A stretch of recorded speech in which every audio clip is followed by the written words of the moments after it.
Hi, my name is Kayvon Mishaik. I'm the newly elected co-chairman of the International Committee of the Producers Guild of America at the 71st edition of the Cannes Film Festival.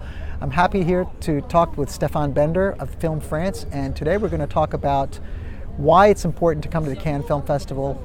And Mr. Bender, please tell us why you think it's important for producers, filmmakers, content creators from all around the world to come to France to this very, very exclusive event that's kind of become very, very important on the calendar for many, many people. Why is it important to come to Cannes? But the first reason is obviously it's the place to be during those 2 weeks. All the industry is here, where you have, I would say, more than 300,000 people coming around Cannes. Of course, a lot of decision makers, a lot of talents. They are all gathered here along the sea, which is called the Croisette. And it's really incredible the kind of serendipity you can find here. This is one main thing I think in Cannes. You really you are at the crossroad of everything and everyone, and you have a lot of things that are happening every day that can simply surprise you. You know, you come in Cannes not only to find what you are expecting to find, but sometimes you find something that you didn't even think you would find in Cannes. This is the main reason. Excellent. Now, one of the questions I want to ask is, if you were to give advice to yourself as a first-time person that's coming to Cannes, I don't know anything about it. Let's say I'm an American producer and I want to come to France, and I've heard about the Cannes Film Festival. I don't know, is it a film festival? Is it a film market? Is it a networking thing? Tell me, why is it, what would you recommend for a first-timer? For the first time they've come here, what is the thing that you would recommend to a first-timer coming to Cannes? The first thing I would recommend is take good shoes, because you're gonna walk a lot. You're gonna have you are gonna spend a lot of time walking from one place to another, trying to enter an event, trying to meet some people, discovering that those people are not here but somewhere else. You're going to go somewhere else, and you're going to make a lot of connections. So the second thing would be to take some pills for your throat, because it's going to hurt, because after 10 days in Cannes you realize you simply talked a lot, and you made a lot of contacts, and you made a lot of really, really good things to a lot of people. Can you tell us more about Film France and what Film France does? Basically, I know that there's film commissions and there's organizations that are here to promote their country, as a location or as a place to come for co-productions. There's so many of them. So what makes Film France so important?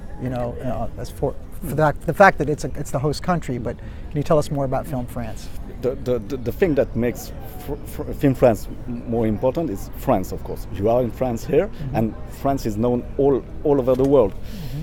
Paris is maybe one of the cities that are known from all the people on the planet. And the thing that what we are offering, Film France, the National Film Commission, mm-hmm. is all those kind of locations and of talents from the French cinema, which are located in France and which are really, really ready to collaborate and to work with people from all over the world. The other thing that is very interesting is our 30% tax rebate, which is open to all kinds of production, from features to VR to. And I understand now that the cap has been lowered to $250,000. Absolutely. Okay. So $250,000, or is it euros? It's euros. Euros. 250,000 euros. That's not. Yeah. All right. It's euros. Or there's another thing that is not really well known, is that if you spend more than half of your budget, of the global budget of your feature or of your TV program in France, it works also. So even if you are working on a really short piece of VR, for example, we have a lot of VR experience, which was in Tribeca 2 weeks ago, mm-hmm. which is something like $200,000, mm-hmm. And which was totally made in France, and it worked. It was under the threshold, but it worked. Which leads me to my next question, which is, what is it that you're curious about regarding Americans and American productions? I mean, would a French producer ever want to come to America to create content in America, knowing that we don't have co-production treaties in America? Mm-hmm. What incentive does a French producer have to come to the United States to make a project in America?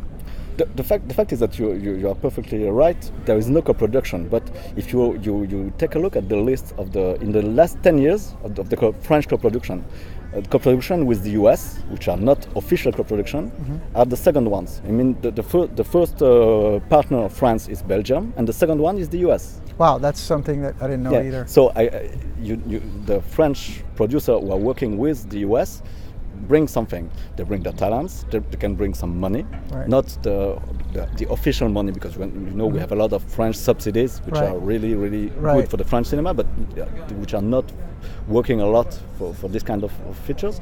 But they bring something else, and those things are some local supports here in some regional film commissions are giving money. We have our tax rebate. The tax rebate is something like that is, for example, Mission Impossible 6, Mission Impossible Fallout was made last year, a few months ago in Paris. We have a lot of animation program made. A lot of French producers can know how to work with the US people and know exactly what they can bring to give strength to the production that they're doing together. Okay, I think we've kind of answered some quick questions with Cannes-tastic 5. We'd like to thank Mr. Stephan Bender of the Film France, and we'll look forward to seeing you tomorrow for another edition.